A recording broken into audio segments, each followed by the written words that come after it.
1997, no auge dos filmes de terror slasher, estreou um clássico de serial killers, que seriam dos responsáveis por revitalizar o gênero na época. Eu sei o que vocês fizeram no verão passado. Os adolescentes estariam cada vez mais perto de dominar o mundo dessa vez, não fossem as interferências de assassinos seriais com sede de sangue jovem. E alguns desses jovens tão irresponsáveis ao ponto de não assumirem os próprios erros, ainda mais se esses erros forem crimes. Em 4 de julho, um grupo de amigos atropelam uma pessoa no meio de uma curva cega e derramam sangue desconhecido na estrada. Quando eles resolvem observar o pacote de paçoca que havia sido espalhado pela pista, os 4 entram em desespero e resolvem não falar nada pra ninguém. Já viu tudo, né? Eles decidem se desfazer do corpo, mas sem averiguar se o morto estava realmente falecido. Um ano depois, eles têm a grata surpresa de receber um bilhetinho falando amigavelmente que o que eles fizeram no último verão não era um segredo que eles levariam pro túmulo. Pelo menos, não antes deles serem estripados por um pescador usando um gancho maligno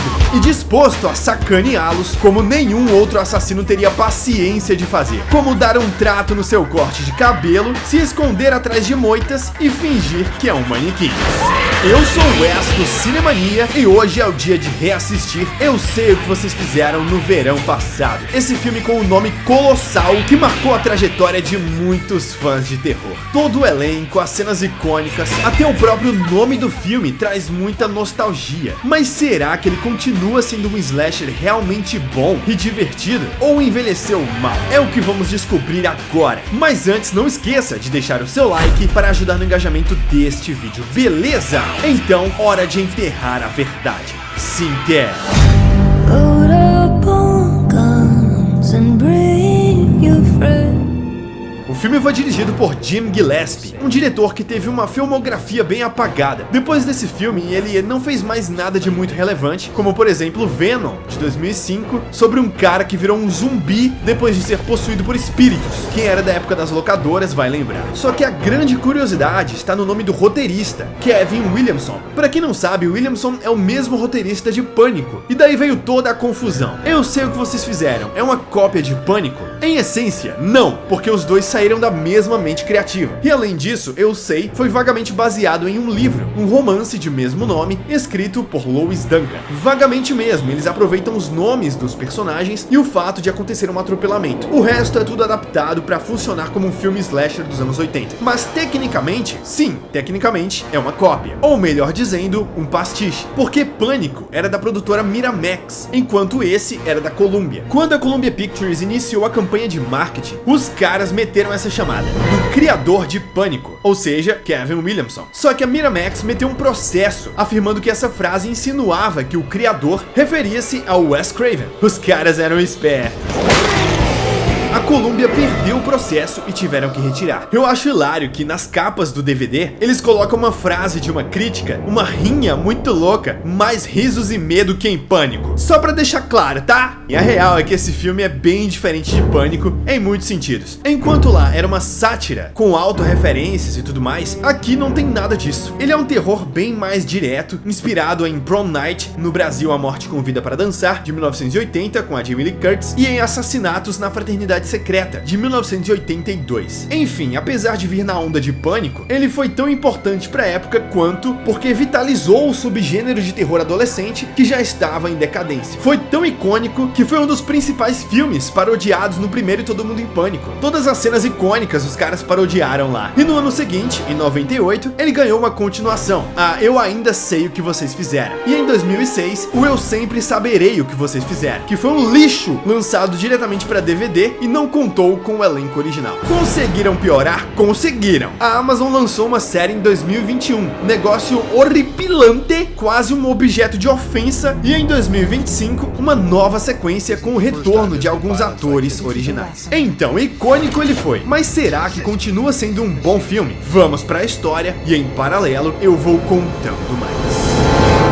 O filme começa com um rock and roll básico, Summer Breeze do Type O Negative, e mostra uma região costeira, com penhascos e rochas, e na ponta de uma colina está um jovem, vestido de carteiro da Sedex, com uma espécie de pingente, um spinner, um amuleto, que gira quando ele bate o dedo e faz um som metálico. Daí ele olha para os matos, desconfiado, escuta um barulho de pedra. Ele tá meio nóia, tá meio drogado, perdoai. Ele bebe uma pinga e de repente explodem fogos de artifício no céu, pois estava rolando o 4 de julho, o dia da independência lá dos Estados Unidos. Só que nessa cidadezinha chamada Southport acontecia o 47º Festival Crocker, um festival tradicional da cidade que celebra a cultura pesqueira local, que inclui desfiles e concursos, como por exemplo a rainha do festival Crocker. O filme mostra 6 concorrentes e entre elas a Ellen Shivers, interpretada por uma das Scream Queens mais icônicas, Sarah Michelle Gellar, famosa Daphne, e Buffy, a caça-vampiros. No mezanino estão os seus amigos Barry Cox, do Ryan Phillippe, o Babacão, Julie James, da Jennifer Love Hewitt, e o Ray Bronson, do Freddie Prinze Jr., famoso por ficar excitado com barangas. Eles estão admirando a amiga ou os atributos dela.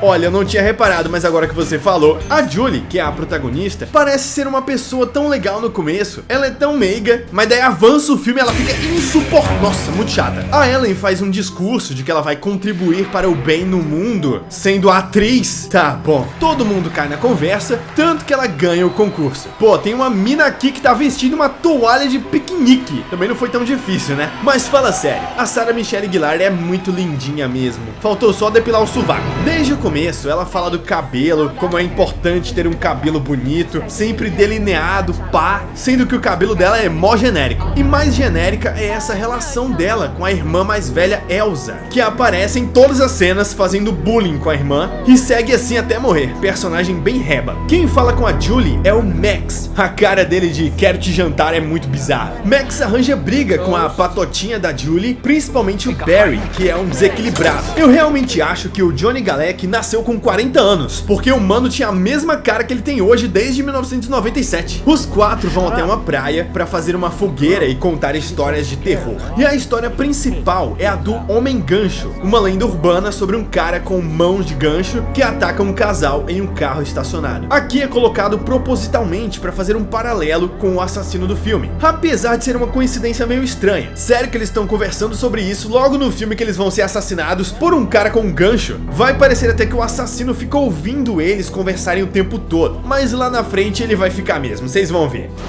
Please look, it's merely a phallic symbol. O quê? Aparentemente, esses adolescentes de 25 anos estão muito esperançosos com o futuro. A Ellen quer ir pra Nova York e virar atriz, enquanto a Julie decide ir pra faculdade em Boston. O problema é que ela vai ter que abandonar esse carrapato que ela chama de namorado. Como despedida, eles vão fazer amor na praia.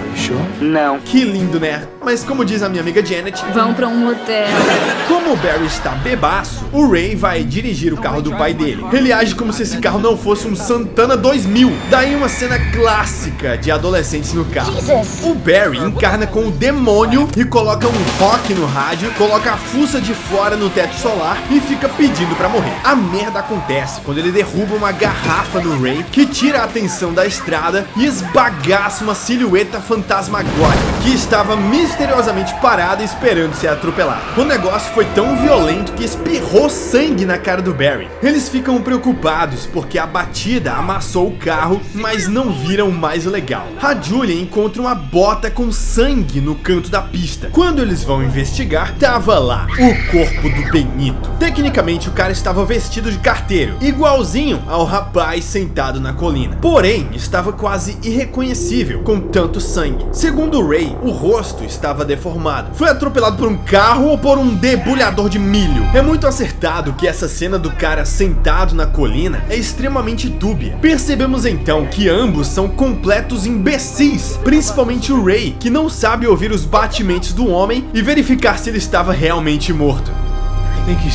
Você acha? E se ele acha, todo mundo automaticamente também acha. E fica todo mundo achando. O que eu acho mais bizarro nesse diálogo é que eles conversam como se fossem crianças de 8 anos de idade. Obviamente, eles estavam errados e haveria consequências para esse atropelamento. Porém, eles deduzem que vão ser condenados para sempre, tipo a cadeira elétrica.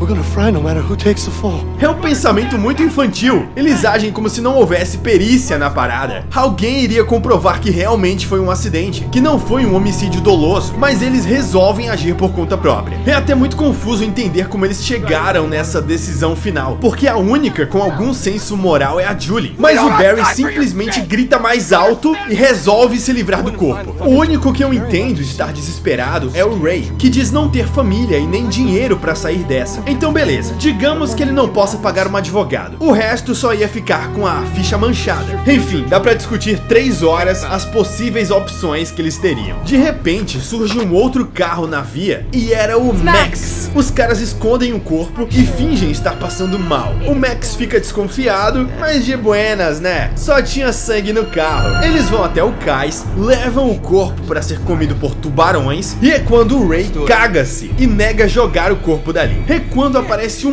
macho de verdade, a Ellen, para ajudar o Barry. Porém, adivinha? O defunto não estava morto, apenas fingia para conseguir aplicar um jump scare com sucesso. Ao cair na água, ele leva consigo a coroa da Ellen, porque né? Escambo. O Barry pula para recuperar e vê o carteiro lá, naipe Jason, no fundo do Crystal Lake. Quando ele pega a coroa, o homem abre os olhos e revela ainda estar mais lúcido que todos nós. Podemos afirmar que o grande assassino do cara foi o Barry, e não por falta de tentativas. No momento do atropelamento, eles ainda tinham salvação, ainda dava pra recorrer à justiça. Agora não mais, afinal, tentaram matar o cara já 3 vezes, parabéns. O Barry, pistolaço da vida, age com arrogância com todos e obriga geral a nunca mais tocarem no assunto. A única que fica meio eu vou contar é a Julie, o que nos gera essa excepcional cena do cara esganando a bela moça enquanto seu namorado está educadamente pedindo para que ele se afaste. Let it go, Barry! Você pode, por gentileza, retirar as suas delicadas mãos da garganta da minha namorada?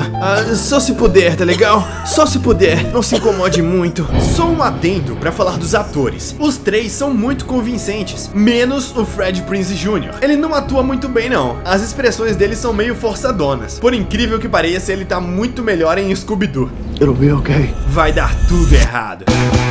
Um ano depois, nossa, olha esse notebook monstruoso, o Cthulhu dos notebooks. Estamos na universidade em que a Julie está estudando, perto então das férias de julho. A Julie tá muito mais introspectiva agora, tristona, parecendo até que matou alguém. Essa amiga dela, coitada que só tem essa cena, chama a Mufina pra ir às férias. Detalhe aqui que elas passam na mesma curva do acidente, mas não mostra a reação da Julie. E ela vai pra casa da sua mãe, só que, como eu disse, mufinada. A Julie parece até que está dói-dói. Eu disse que ela fica chata no filme. Eu fico até com pena da mãe. E a volta que ela dá na casa é bem legal. Aparece a foto dela com o pai que faleceu e tudo mais. Até que a sua mãe diz que recebeu uma correspondência pra ela. Eu amo quando sérios e psicopatas assassinos perdem seu tempo enviando cartinhas pra vítima. Tipo o assassino do Dia dos Namorados macabro. Sorte que a mãe dela não abriu a carta, né? Senão ela saberia que a filha fez uma merda grande no verão passado. Essa frase quebrou a Julie mais ainda. Se fosse nos dias de hoje, seria uma mensagem no Zap escrito precisamos conversar. A morte já ia ser de ansiedade. À noite, Julie fica reflexiva sobre alguém saber o que eles fizeram e sente que alguém a está vigiando. Isso aqui é um detalhe que eu nunca tinha reparado antes. O som de estalo de moeda que se ouve no lado de fora da casa. O mesmo som que fazia o amuleto do homem sentado na colina. Pra mim era só uma cena dela olhando pro jardim, mas não, realmente o assassino está à espreita. Já cria todo um clima aí. No dia seguinte, Julie decide ir atrás dos cúmplices. Ela vai até a loja Shivers, da família da Ellen Shivers. Ao entrar, ela dá de cara com a Elsa, a chata da irmã da Ellen. Olha a gafe. A Julie estava crente de que a Ellen estava ganhando a vida em Nova York, mas a passagem dela foi mais rápida que a do Jason Voorhees. Ellen, na real, estava trampando na loja da irmã. Nova York pra ela não deu muito certo. Um detalhe na atuação da Sarah Michelle Gellar é que a personagem, assim como a Julie, também está transtornada. Eles colocam até uma olheira na maquiagem dela, só que a tristeza dela é mais sutil que a da Julie. Quando ela fica sabendo da cartinha, ela imediatamente lembra do Barry, e o cara é ricaço. Tá explicado porque ele não ficou tão preocupado. Ele recebe as duas com a maior simpatia do mundo, quase ofendendo 50 religiões, e não se intimida com a carta. Mas então a Julie menciona o nome do homem que eles atropelaram, David Egan. E sim,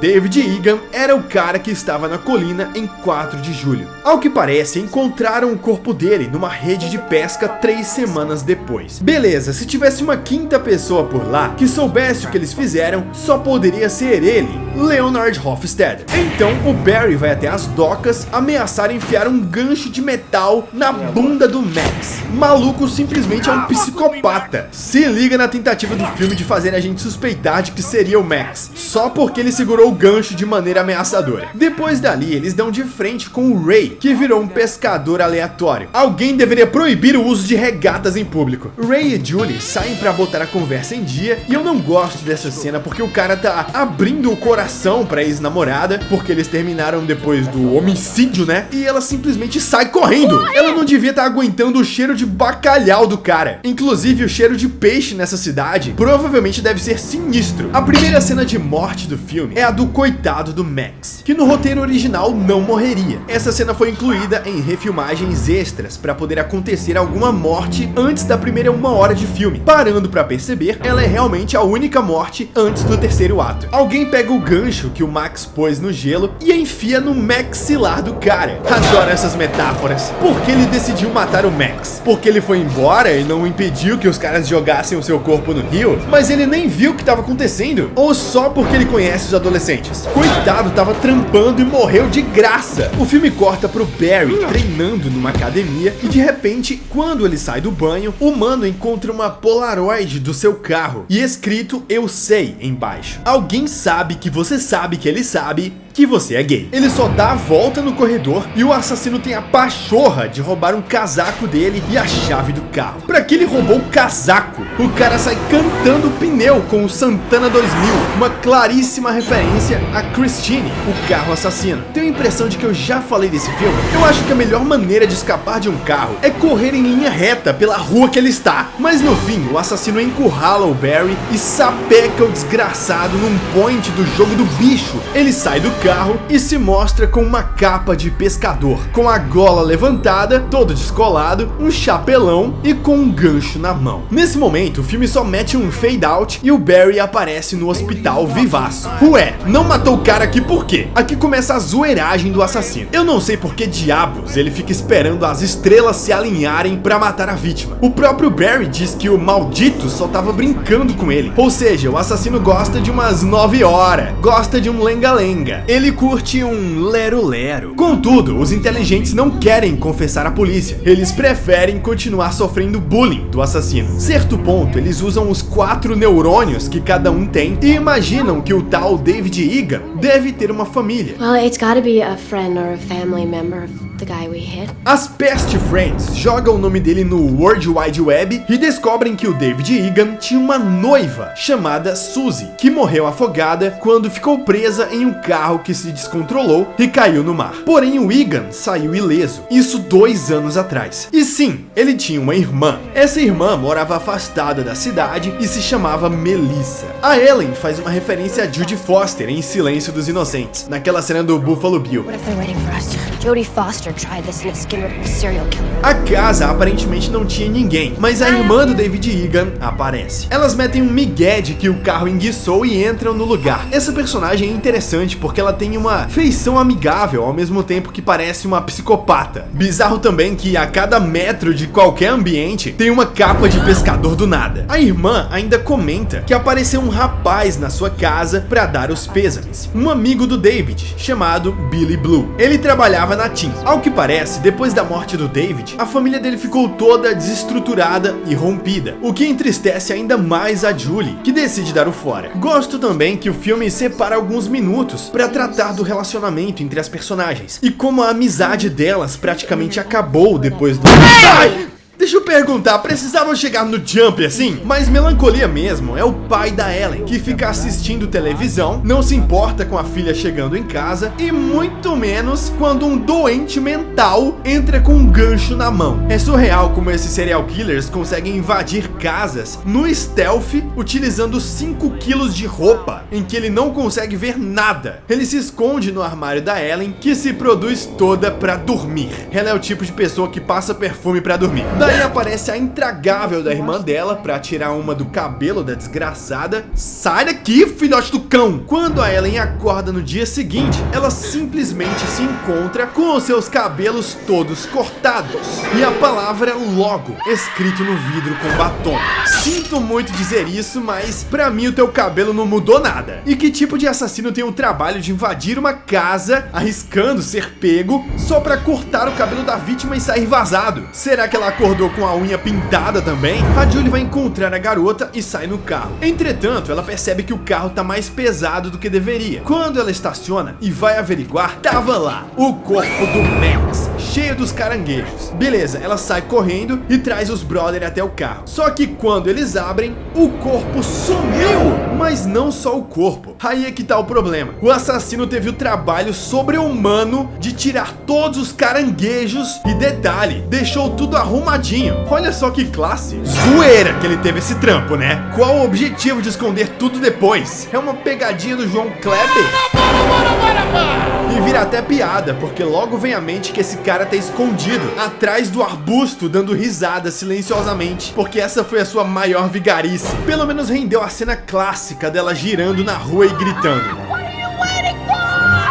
Então, spoiler, ele não tá esperando absolutamente nada. O Barry vai lá e coloca a culpa no Ray. Chega dando um socão com o braço quebrado mesmo, inclusive pontuando mais uma vez as expressões de espanto do Freddie Prinze Jr., que estão, ó, uma bosta. You killed Max. You took my jacket. Cara, esquece esse casaco! Como se aproximava o 4 de julho, o grupo decide pegar o pescador por conta própria, já que supostamente seria a data propícia pra ele atacar. A Julie vai puxar informações da irmã do ex-morto, a Ellen vai desfilar como a última Miss Crocker, o Barry vai fazer a vigilância desse desfile pra pegar o cara e o Ray vai fazer uma sopa pra nós. Começa então o desfile no festival e ambos começam a ver um monte de homens vestindo essas capas de pescador. Só um adendo, eles se olham de um jeito tão fofinho. Por favor, voltem. Voltem. O Barry sai correndo atrás de um cara, cai matando em cima dele na voadora, só que na real era um velho. Coitado, teve um derrame com a voadora do moleque, mas o assassino tava lá, fazendo pose. Ah, para de enrolação e vai trabalhar, vagabundo. Enquanto isso, a Julie volta na casa da Melissa, que aparece com uma faca de cortar peixe na mão. Mas ela não era uma ameaça. No momento em que a Julie tenta dizer a verdade, ela descobre que o irmão de Melissa, na real, se matou e deixou um bilhete escrito: "Nunca vou esquecer esse verão". Tudo bem, pode até não ter sido suicídio, mas o problema é que, segundo a moça, o irmão dela não tinha nenhuma tatuagem, enquanto o corpo que eles atropelaram tinha uma tatuagem escrito Suzy. Não era o irmão de Melissa que eles sacanearam, ou seja, eles estavam sendo sacaneados. Então vamos para a fatídica noite do concurso. A Ellen volta ao palco para participar da parada, enquanto o Barry volta à sacada também. Tem toda essa cena vergonha alheia da garota cantando. O bagulho é tão bizarro que o gancho estava chegando por trás do Barry e ele nem percebeu. A Ellen grita o nome dele, mas não há tempo. O Barry leva uma deliciosa espancada com um gancho.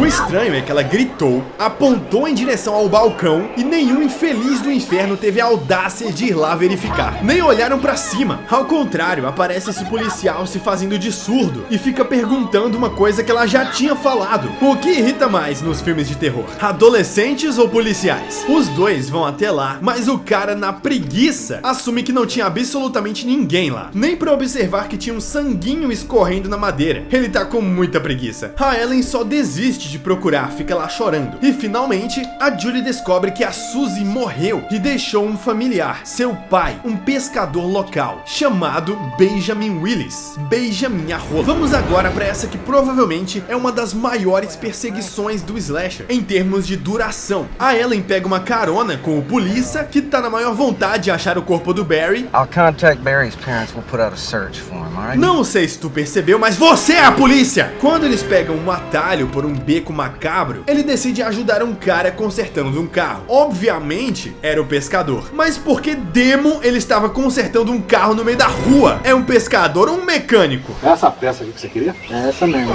Ele não quer trabalhar mais não, agora ele quer relaxar. O policial leva um ferro, né? E a Ellen fica presa no carro, fazendo um paralelo com a lenda do Homem Gancho. Mas ela consegue escapar e começar a perseguição a pé. Perceba que o assassino prefere não correr pra não machucar o ovo. Não. Ele deixa ela chegar até a loja da irmã. A endemoniada da irmã leva 50 minutos pra abrir a porta. Todavia, a porta dos fundos estava aberta. E sim, o cara entrou, sendo que humanamente seria impossível ele ter entrado a tempo só andando. Será que ele conseguiu correr do nada? Quando a Elsa vai trancar, manja, ela toma uma swingada do gancho. Originalmente, essa cena não teria sangue espirrando no vidro. Eles refilmaram depois. No fim, esse filme quase não tem nada de sangue, o que era realmente uma ideia viajada do diretor. Mas eles adicionaram um pouco só pra dar um molho. A Ellen sai pela loja procurando a irmã, que já foi levada igual um baiacu pro submundo, e é quando vem a cena icônica do assassino se disfarçando de manequim. O manequim! Porque ele precisou se disfarçar se segundos atrás ele só apareceu da sombra e tchau. É umas ideias meio aleatórias, naipe o Michael Myers se disfarçando de fantasma. Mas esse daí é o assassino zoeiro. Ele mata, mas antes tem que fazer uma zoeiragem. A Ellen encontra a irmã morta no banheiro, com um sanguinho bem tímido também, e ela tenta escapar por um elevador manual. Olha onde tá chegando essa perseguição. O cara encurrala a garota no primeiro andar, até que ela salta da janela e cai no lixão. E continua. Ela corre por todo um beco até perder o assassino de vista. Quase no fim, ela até enxerga a banda marcial passando na pista, dando a leve sensação de que ela tá salva, só que não tem jeito. O gancho teleporta no meio dos pneus e atribui à garota diversas chulipadas de um ferro pontiagudo e já era. Ela morre ali sem ninguém ver. Começou no beco do outro lado da cidade, passou por uns 2 quarteirões e terminou fatidicamente. Continua sendo a melhor sequência do filme, com certeza. A Julie chega até o barco em que o Ray trabalha e ele estava lá. O cara mora no barco. E ela explica o que eu sempre achei confuso. Quem eles atropelaram naquela noite foi o Ben Willis, o pai da noiva do David Egan. Acontece que o David Egan, aquele cara da colina, foi jogado no mar pelo Ben Willis, depois que ele soube do acidente. E daí eles acabaram atropelando o assassino do David. Entendeu? Eu não entendi nada. Porém, subitamente, a Julie vê o nome Billy Blue no barco do Ray. Agora que eu não entendi nada mesmo. It's you, Billy Blue. O filme é pouco didático nessa explicação final, tanto que eu tive que parar 1 minuto pra raciocinar, mas isso não é culpa do filme, sou eu que tenho um raciocínio lento. Enfim, o Ray leva uma abraçada de um velho quando ele estava correndo atrás da Julie pra explicar a situation, e o velho manda ela entrar no barco. Quando ela entra, está lá nas paredes do lugar uma pesquisa sobre tudo que ela acabou descobrindo, incluindo a foto deles. Ele aparece com o seu bom boné, tá muito sol, né, mano? E com o pingente do David Egan, suponho. Ele faz um discurso sobre jovens que atropelam pessoas e não prestam socorro, ou seja, o assassino estava atrás deles porque ele tinha rancor. No fim das contas, a motivação dele era a vingança por o terem jogado no mar. Parando pra pensar, será que é uma boa motivação? Deixa nos comentários aí. Então, tem toda essa sequência final, que é uma perseguição dentro do barco, e eu continuo achando ela bem chata, meio bagunçada, meio arrastada. Ela passa por todos os cômodos possíveis do barco, mas tem cômodo pra caramba nesse negócio, e o Ray também sai na porrada com o Ben Willis. Daí a Julie vai parar no porão do navio, onde tem uns gelos falsos muito bizarros, que parece plástico, e ela convenientemente encontra o corpo da Ellen e do Barry. São uns bonecões meio diferentes dos atores, demorei até pra entender que eram eles, mas beleza. Detalhes. Cala a boca! O Ben Willis pega a Julie pelo pescoço e fala que da próxima vez é melhor matar o moribundo. Belas palavras do nosso filósofo. Só que o Ray prende a mão dele numa corda e suspende o cara decepando a sua mão na roldana, fazendo referência ao Homem Gancho. Ele cai na água e fica por isso mesmo. Eu acho esse final meio estúpido, porque, pô, foi a mesma coisa que aconteceu com ele no começo do filme. É meio falta de criatividade, né? Se não tem corpo, não tem morte. Essa é a máxima. Óbvio que esse cara vai voltar. No fim, o Ray explica que foi visitar a irmã do David Egan depois do que eles fizeram e se identificou pra ela como Billy Blue, o nome do seu barco. A polícia encontra só a pata do assassino segurando o gancho. Já falei que vai dar merda isso. Mas não se preocupem, ele vai esperar mais um ano de novo. Um ano depois, a Julie está de volta à universidade, feliz, saudável e namorando à distância com o Ray, quando ela recebe uma carta no vestiário. Quem é que recebe uma carta no banheiro da faculdade? Bom, quando ela vai abrir, com toda aquela tensão de novo, não era nada. Era um convite para alguma libertinagem na faculdade. Parabéns. Não obstante, demora nada para ela perceber que havia alguém no banheiro. Afinal, o cara teve tempo de fazer um lettering escrito "Eu ainda sei". Rola mais uma vez o barulho metálico do pingente do pescador e adivinha quem estava lá? Então é isso, maníacos, eu sei o que vocês fizeram no verão passado, salvo esses apontamentos que eu fiz durante o vídeo, continua sendo um clássico. Com tantas cenas marcantes, os defeitos acabam sendo sobrepujados, mas não deixe de ter essas besteiras que enfraquecem um pouco o vilão do filme. Mas os personagens são ótimos, as atuações também, com uma exceção ali, né? Eu só acho que as mortes poderiam ter um pouco mais de impacto, elas são bem fraquinhas. Eu sei que não foi a intenção do diretor fazer um filme extremamente sangrento, mas que faz falta, faz. E com o sucesso, como eu disse, ele ganhou uma continuação direta, com o retorno do elenco original. Eu ainda sei o que vocês fizeram no verão passado. Esse sim, eu ainda não trouxe ao Cinemania. Mas com a chegada do novo filme, quem sabe nós possamos verificar a procedência, não é? Seria do desejo de vossa senhoria, sim ou não, irmãos? Se você deseja, não esqueça, deixe o seu like para ajudar no engajamento deste vídeo e inscreva-se no canal caso não seja inscrito para não perder os próximos.